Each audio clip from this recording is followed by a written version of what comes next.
Welcome everybody to the Digital Nomad Sessions. My name is Mitch Asser, your host, and today I have a really special guest with me, Natalie Sisson. Natalie, thanks for joining us. Thank you so much. I kind of wanted to do a little dance when you're like Digital Nomad Sessions. I just feel like I'm, back in the mix.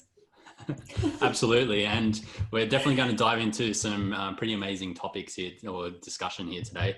But before I do, I just want to introduce Natalie to everyone out there if you've been living under a rock for a little while and haven't heard about her. But she's definitely going to be providing a lot of value bombs. She just promised me that 20 seconds ago today. But Natalie is she's an entrepreneur, #1 best-selling author, speaker, triathlete, and lifelong learner who's on a mission to show you how to tap into your true potential, get paid to be you, and create a purpose-driven life and business. Pretty much what I'm all about. So I'm excited for this, Natalie. I guess before we dive, let me introduce today's topic as well, which is getting paid to be you, which is what you're really known for now. What does that, at a high level, what does that mean to you personally? How has that affected your life and business positively? And how can everyone at home begin to get an understanding of what we're going to be talking about today? I just think it's a fascinating world that we live in where you can actually get paid for what I call your sweet spot. I'm not the person who made it up, but that intersection between what you already know, the skills that you've already acquired, the experiences that you've had that are unique to you, especially if you package all that up into something that is really valuable to somebody else. And so I guess in my bio, why I say I'm a lifelong learner is I think that if you are a leading learner these days, where you just have a little bit more insight, knowledge, or experience than the person who's coming up behind you, people will ultimately find that really valuable and pay you money for that. And so it kind of blows my mind just how many diverse ways people are doing this right here, right now. And so whenever I hear people go, I couldn't possibly do that, I don't know anything that's special, I don't have any talents, I always just love to just prove them. It's not like I'm sitting out to prove them wrong, but I just want to show them their potential, right? What is right in front of them. It does take a certain type of person, I think, who has to step up and go, yep, I'm worth it. And yes, I know these things, and this unique intersection or perspective that I have on this is going to help. But I do truly believe that literally anybody in the world can get paid to be them. And there's been all sorts of people out there, from cupcake makers to, I don't know, just some of the strangest things in the world that people are doing every day, especially in arts and crafts, would you believe, and just making a heck of a lot of money, inspiring tons of people around the world to do what they do just because they've stuck at something, created those skill sets, and they're really good at now being able to teach that through online courses, products, workshops, speaking, books, whatever way that they want to turn up in the world. Yeah, for sure. I actually glanced at an article just a couple of days ago where this guy was talking about his first business, putting himself out there online, was making little Scrabble tiles. So instead of buying the game, he actually show people how to make them, and that was his business. So like you say, like there's so many different ways that you can make money out there. And I think one of the audience we're speaking to now, the people at home, we're like digital nomads or aspiring digital nomads, right? So I think for a lot of us, it's more about creating the business or the income that helps us live our lifestyle rather than creating the big business where it consumes our entire lifestyle. So I think this is a really important topic, and I think it's going to be a lot of fun. So let's dive deeper into that now. Like, taking all of that into account, people at home wanting to be digital nomads, where should we start to think in terms of, starting to getting paid to be us? What are some of the first steps we need to know? Yeah, and I think I'd love to make a special sort of caveat about that, because I can already probably see some people cringing. There's people who love being in the limelight and feel that getting paid to be you means you have to be a personal brand. And what I teach is more specifically aimed at people who want to do that. They want a platform, they want a voice, they want a podcast, a blog, a vlog, a book, speaking. But there are many people working behind the scenes, freelancing, consulting, even in jobs while being digital nomads, that are still getting paid to be them. And it's just really, as I said again, about figuring out what's that sweet spot where somebody will see value in what you have and will pay you for it. So one of the first things that I get people to do is an audit, actually, of things that you love to do, things that you're really good at. And also I get people to look at things that they just don't like doing and things that they're not good at, because often I think that reveals to you as well stuff that you don't want to have as part of your business or as part of your digital nomad location independent lifestyle. just because of what you said before. You want to be designing a life that is yours by design and lights you up, makes you feel good and earns you good money and allows you to do these other wonderful things outside of work, and that work should be purposeful. So I do get people to do kind of an audit of what are the skills that you have gained over your lifetime. And I'm even talking about in school, even through things like volunteering, whenever you've been maybe a captain of a sports team or you volunteered down at the Surf Life Save Club. I think people really underestimate that the sum of all their experiences in life is what makes them truly unique and is the gift that they get to give back. So I get people to really look at all the skills that they've acquired over their lifetime, throughout school, university, extracurricular activities, and then the unique experiences that they've had. And that might even be, you know, you might have had a really dramatic or traumatic experience at some point while traveling the world that people would really like you to share because they need to learn about it and how you handled it, for example. And then there's also knowledge that you've acquired along the way. And again, I think people really underestimate what they know. And you probably find this as well, Mitch. Until you start teaching something, you often don't realize just how deep your knowledge goes. And I think a lot of people get that imposter syndrome of I'm not expert enough, I'm not a guru, I haven't been doing this for 15 years. But people can acquire knowledge very quickly and very deeply in short amounts of time when they're passionate about it or when they're living and breathing it. And there is so much value in that. So sometimes just even doing a knowledge audit. And often I think that's when somebody's interviewing you or you're teaching, as I said, that you really figure out, oh my gosh, I forgot that I knew that. And more importantly, that people find that really valuable and they need to know that as well. 100%. Like so much of that is true. I know I've definitely gone through that period of imposter syndrome where people are coming to you as the expert and you're like, I sort of don't feel like that's me. And I think that's definitely a very common one that I've seen as well. So a quick recap on that was like, what are the things that we like? What are the things that we don't like?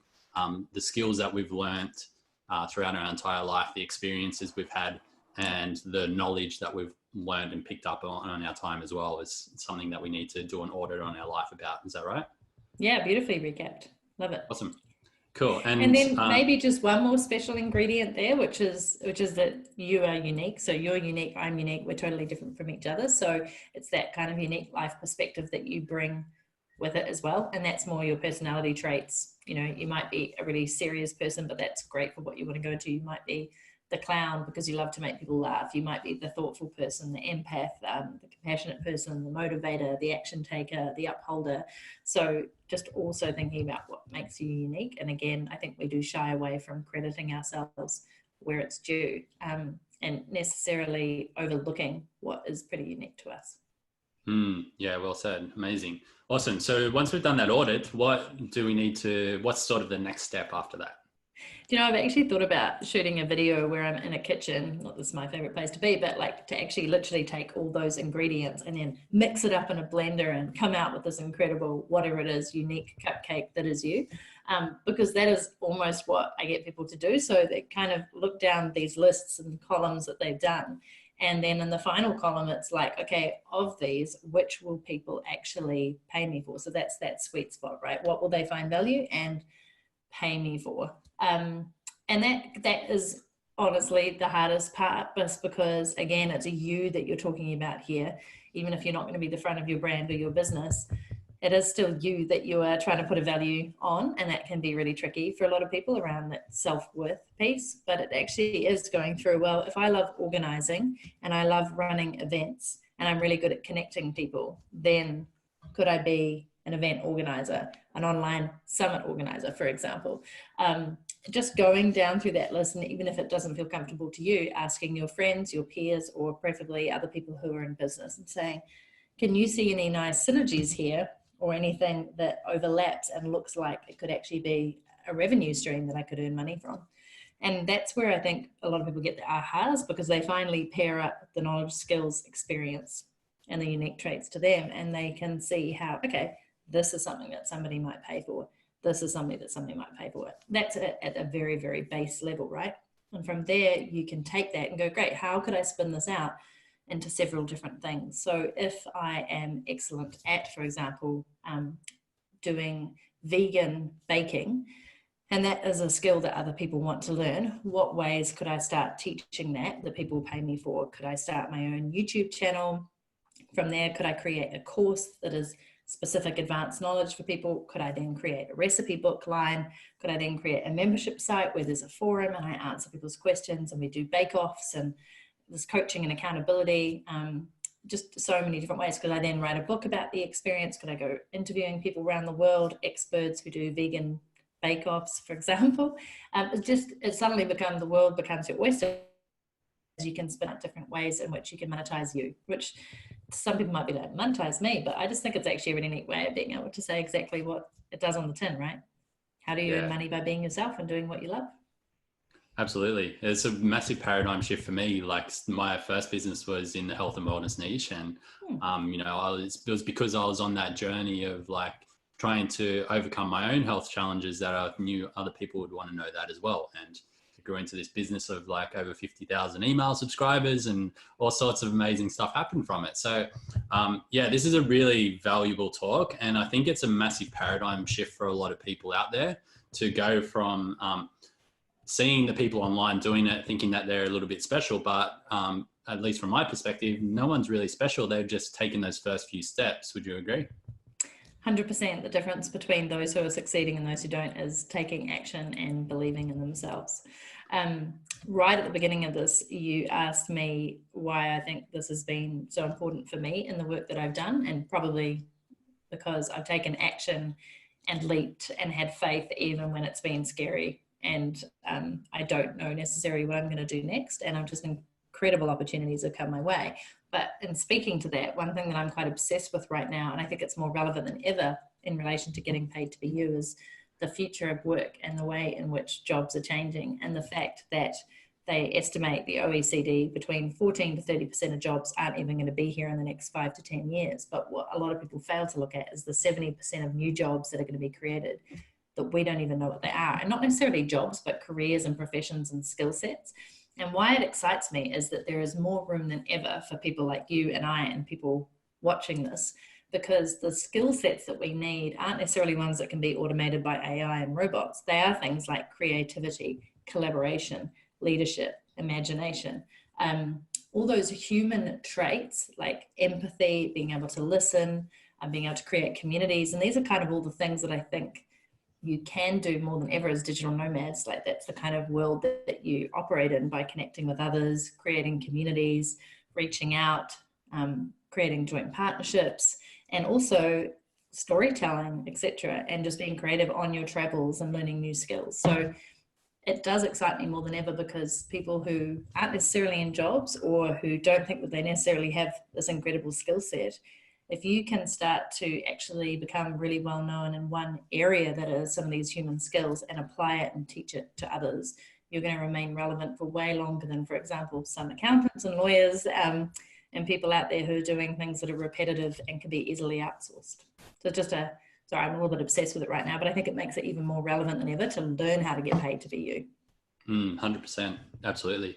I have a couple of questions, but before I do that, is there something else that we need to be thinking about in terms of the next step once we've done a little bit of research and take it away? Yes, I think then it's getting really clear on, okay, this is how I think I can monetize me, and this is how I think I can get paid to be me. And then the next most important step that so many people skip, and I teach this in one of my courses, is understanding who the heck you are actually wanting to work with. Who's your audience? What pain points they have, what desires, what fears. And I know you know this and you've probably already talked about it, but it's so important to understand who is your ideal customer or client. What are they going through? Where can you meet them? You need to meet them where they're at right now. And then you need to take them on that journey and be that leading learner that we talked about earlier. So one of the biggest steps that gets missed by so many entrepreneurs, startups, companies, and almost every single person that I work with is that deep work of understanding who the heck you're trying to serve and meeting them where they're at. And I've skipped it in the past. And what it does is it basically leaves you with this wishy-washy kind of understanding of who am I out there to help? What should I really put out there? You start guessing, you start creating things that aren't actually necessarily what people want. Then you start getting depressed or upset because you're not getting results. So doing that work, doing the homework and understanding this is my sweet spot, who is going to be most impacted by that? Where are they at? Who are they? And how can I turn up and serve them in the best possible way? Absolutely. And not only that, I think from my perspective as well, is like, who do you not want to work with? Oh, 100%.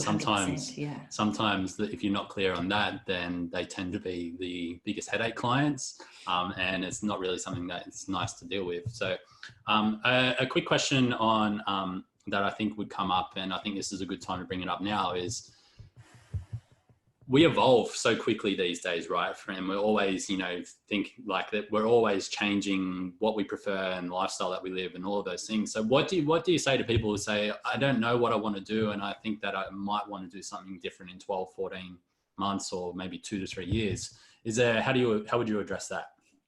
I say go for it, because I feel like if we look at millennials and even beyond that, the fact is you are going to have to be adapting and changing and moving with the times. One thing you do want to be consistently, though, is curious and engaged and learning, because I think most people are going to be seeing something like 20, 30 career changes or job changes or business changes in their lifetime. But one thing that needs to be consistent is this desire to learn and understand and upskill and stay ahead of the rest, because then you're always going to be in demand and always valuable. But I do think that, I would even say I had my business for 7 to 8 years, and then I changed it into what it is now with Natalie Sisson versus the suitcase entrepreneur. But I have seen people in that time as well change 3 or 4 or 5 times. And I just think that's going to become the norm rather than something that's different. So again, sticking with understanding who you are as a person, what lights you up, and coming back to that sweet spot. It can be then applied in different verticals, different industries, different niches.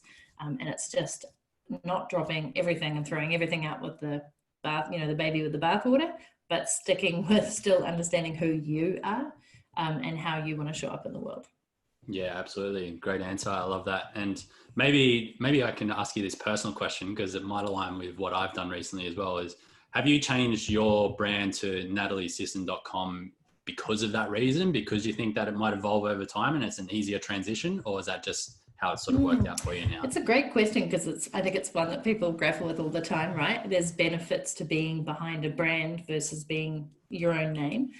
You can't sell your own name unless you're going to sell yourself. But I think for me, it was that the Suitcase Entrepreneur was such a strong brand, and it can be standalone and other people can take it on. And that's what I'm actually wanting to do in 2020, is have people sort of build that business through their own eyes, and fellow suitcase entrepreneurs do that. So anybody listening who wants to be involved, let me know.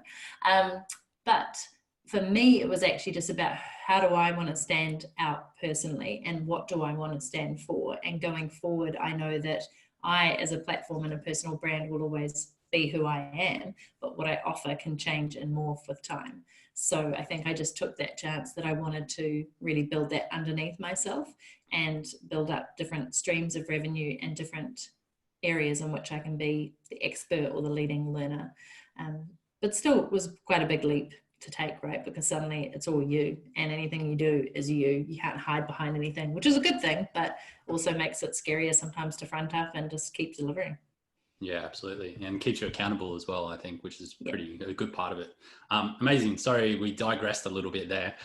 So back to the topic. So what else do we need to be thinking about in terms of getting paid to be you?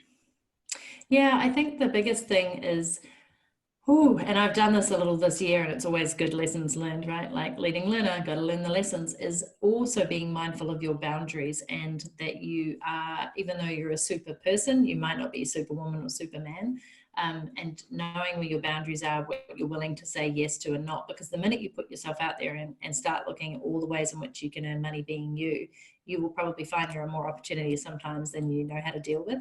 And then you have to be really discerning about which of those are actually in alignment with the people you want to serve and the impact you want to make and how you want to live your life. Because I've seen a lot of people, myself included, take all those opportunities and run with them, and then suddenly find they are working super freaking hard or hustling or just not having any downtime to do the things they love. And then they're like, wait a minute, I didn't sign up for this.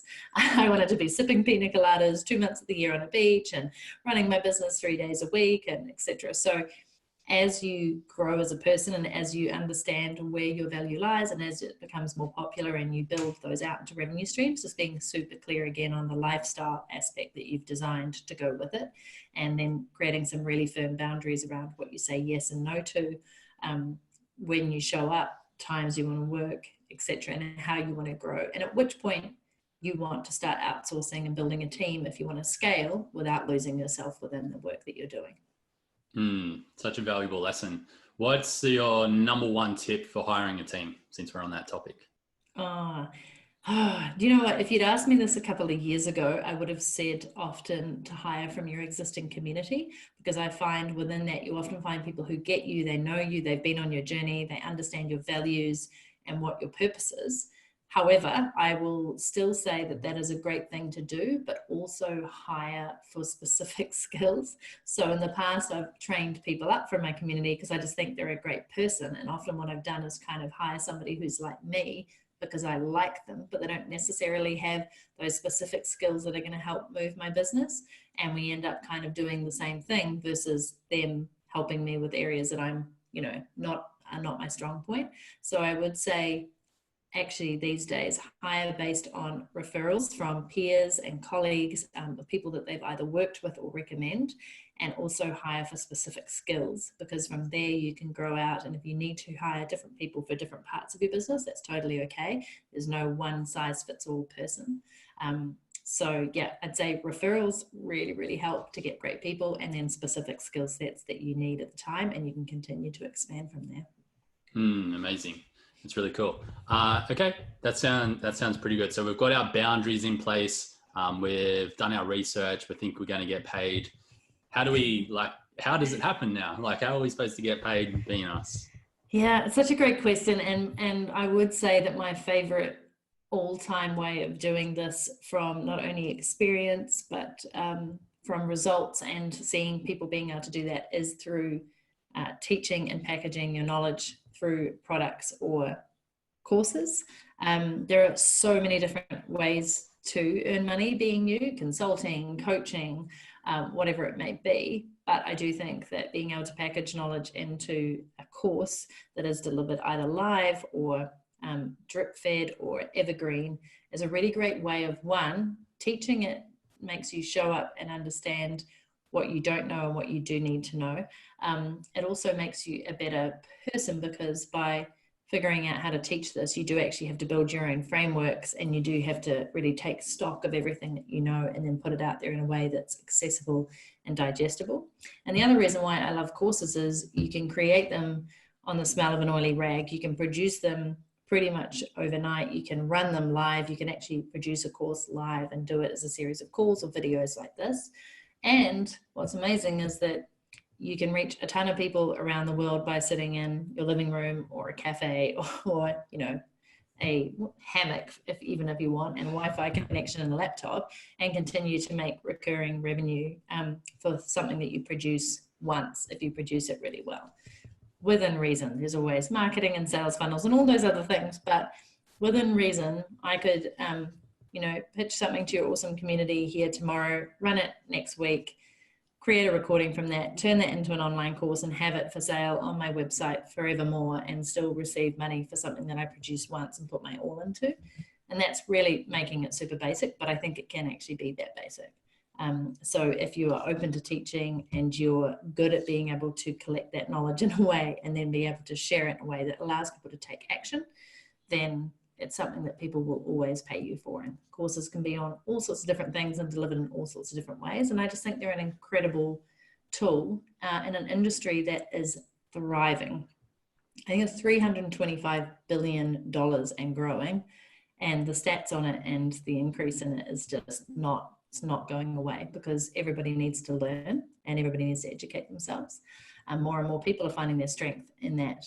And I don't think there's any limit to how many people can turn up and teach, which is crazy to say, because I think in the past there have been industries and niches where it's been saturated, but teaching and education has been something that we've done from the minute we were born, and it's never going away. It's just the way in which we're doing it is changing.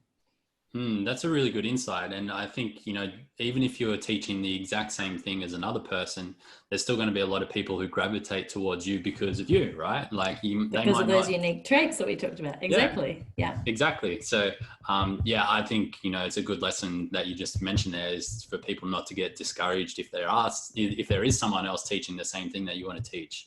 Probably means that there's a market for it, and that you can have some of that as well. This is really cool, Natalie. So I do have one more question in a moment, but is there anything else that we need to talk about to sort of finish this off here at the moment? I wanted to add there to what you just said, because, for example, I'm currently teaching people how to create courses. So I'm teaching people how to launch their damn course, because I'm all about taking action. And I will tell you that there are a lot of other people in that space doing the same, but it's just what you said. My way of teaching is quite experiential and hands-on. It also comes with accountability and coaching. It's not kind of like leave you to do it.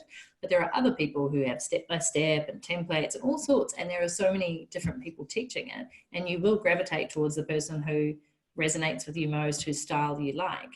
And it doesn't mean that anybody's more valuable than the other. It just, as you said, there's a lot of competition in that market, yet I'm still able to do really well from it and make an impact, and so are many others. So I just think for anybody who's listening and going, oh, but there's, you know, so many people teaching people how to make green smoothies. I was like, yeah, but your green smoothies are always going to be different. Like it's all about the ingredients and the special sauce, as I like to call it, but just those unique ingredients that you put in that makes a difference. Yeah, 100%. Very well said. So I guess the final question that I want to sort of dive into a little bit are some of the biggest mistakes. So especially for people out there who are quite new to the game, who are, you know, starting out on their journey, what is some of the biggest mistakes that you see pop up every now and then, and how can we overcome them? I thought you were going to ask me about my personal ones, because I literally just did an audit and an annual review of all the things that were epic fails or misses this year, but then all the other things that were amazing that I didn't account for. So I just want to throw that in there. You mean you still make mistakes as well?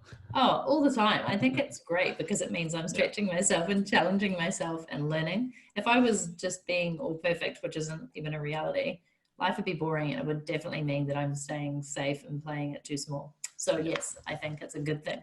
Doesn't always mean it's not painful. So I think some of the biggest mistakes that people make are not taking action soon enough. I can say that as an action taker, but I also spent, you know, several months and years playing it safe and taking it easy and going, I'll do this when I think I'm ready. And there will never be a time when you feel ready enough. So just taking that leap and becoming an action taker and a leading learner. I think another mistake I see people doing tied to that is consumption versus implementation. And we're all guilty of it. We listen to podcasts, we read books, we watch videos, we take it all in, we're learning, and we are never actually implementing and taking our own ideas and our own thoughts and our own unique perspective and putting it out there. So that's just something to manage, I think, as we're in this information age of overload.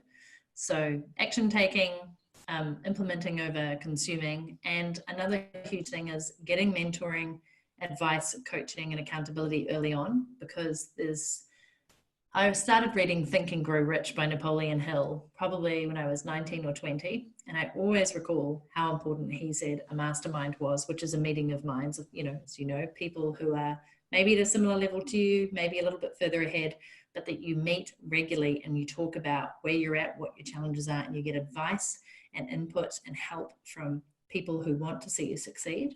And especially as a digital nomad, I think it's more important than ever, just because sometimes you can be so isolated, to have a group of people or several masterminds that you can turn to for advice, for business perspective, for smarts, for compassion, to push you, to challenge you, to hold you, to support you.